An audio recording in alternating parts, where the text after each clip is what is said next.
Beleza, então, pessoal. Então, da mesma forma que fenômenos dos transportes, fabricação mecânica, a gente vai ter o mesmo esquema de aula. Aula teórica, depois aula assíncrona aqui com todo mundo, exercícios para resolver, semanas de trabalho, então cada conteúdo, cada tópico vai ser dado em uma semana de trabalho. Então, da mesma forma, lá o nosso programa político-pedagógico tem lá a descrição do que a gente precisa ver nessa disciplina de processo de fabricação mecânica. Assim como fenômenos de transporte, ela é um eixo da engenharia mecânica. Então, de novo, o que a gente vai ver aqui, eu vi em diversas disciplinas, mas vocês têm que ter o básico de cada desses conceitos. Então, começa desde a parte lá de fundição, processamento de plásticos, a gente vai ver alguma coisa mais básica, metalurgia do pó, alguma coisa mais básica também, mas fundição é importante, processo de conformação é importante. Então, a gente vai ver usinagem, convencional e não convencional, soldagem, aí aqui começa a entrar muito conteúdo de novo numa matéria pequena, metrologia. Então, metrologia é uma matéria muito extensa, que eu fiz na graduação e na pós-graduação até. Mais de uma disciplina foi relacionada à metrologia. Normalização, os erros de fabricação e de medição, tolerância, ajuste, controle dimensional, calibrador, instrumento de medição macro e microgeométrico, gráficos de controle e capacidade de processo. Vocês tiveram a disciplina de estatística? Vou perguntar já. Sim. Tiveram? Legal. Então, vocês já têm uma noção básica lá da curva distribuição normal. Isso tudo está relacionado também, na metrologia, a gente acaba usando algumas coisas desse tipo, porque quando a gente fala de medir alguma coisa, a gente vai estar associando a um erro de medição. Então, é importante esse tipo de conceito que a gente saiba aqui. E aí, como vai ficar o nosso conteúdo? Então, para essa disciplina, eu dividi aqui em 1, 2, 3, 4, são 5 blocos. E esses 5 blocos, de novo, são 5 disciplinas da engenharia mecânica que estão contemplados em uma disciplina só aqui, para vocês verem o básico disso. Então, a gente vai começar lá com a semana que vem a parte típica, lá, processos típicos de fundição, quais são as etapas de um processo de fundição e quais são a classificação e seleção desses processos. Então, a engenharia elétrica, muitas peças que a gente usa na engenharia elétrica, elas são fabricadas através de um processo de fabricação mecânica. Algumas delas são fundidas. Então, outras são conformadas, outras são usinadas. Então, por isso a importância de a gente ver esse tipo de conteúdo aqui na engenharia elétrica. A gente vai lá ver a parte básica disso. Terminando a parte de fundição, a gente precisa fazer um exercício avaliativo.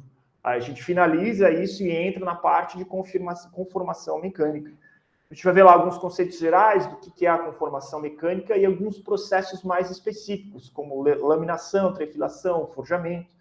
Então, a gente começa lá de processos gerais e começa a caracterizar o que é uma laminação, o que é uma trefilação, o que é um forjamento, como é que a gente faz a conformação de chapas, como é que a gente faz corte, dobramento e estampagem desse tipo de peça de aço, né, dentro da indústria metalmecânica e como que isso pode ser aplicado à engenharia elétrica. A gente finaliza essa parte de conformação mecânica, faz o exercício avaliativo e entramos na parte de usinagem. Então, que usinagem também é uma parte muito abrangente, né? A gente consegue ver muita coisa, mas a gente vai ver os processos básicos, que são o torneamento e fresamento. Então, a gente vai ver bastante torneamento e fresamento. A gente tem uma semana para cada processo, não, uma semana para os 2 processos, mas a gente tem tempo e atividades para... A gente consegue, tem bastante tempo, bastante aula, vamos dizer assim, para a gente poder ver esses conceitos bem. Depois a gente vê alguns outros processos, como furação, brochamento, retificação, e talvez uma outra coisa lá, polição, alguma coisa nesse sentido.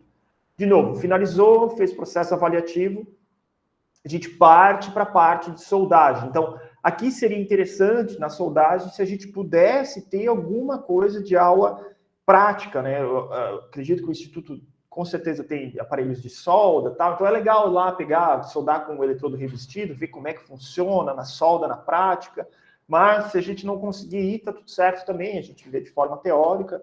Então, conceitos gerais, a gente vê a soldagem por eletrodo revestido, MIG, MAG e TIG, soldagem por pressão, oxiacetilênica e arco submerso. Então, esses são os processos de soldagem que essa disciplina vai contemplar. E, por fim, a gente precisaria de um pouco mais de tempo, mas a gente não vai ter, então a gente vai ver alguns conceitos gerais da metrologia. Então, o que são instrumentos de medição, como é que a gente dá o resultado de uma medição e quais são os erros quando a gente mede alguma coisa, quais são os erros que estão associados, então, erro sistemático, erro aleatório, o que é cada um dos dois, quais são as diferenças entre eles e como a gente apresenta um resultado de medição.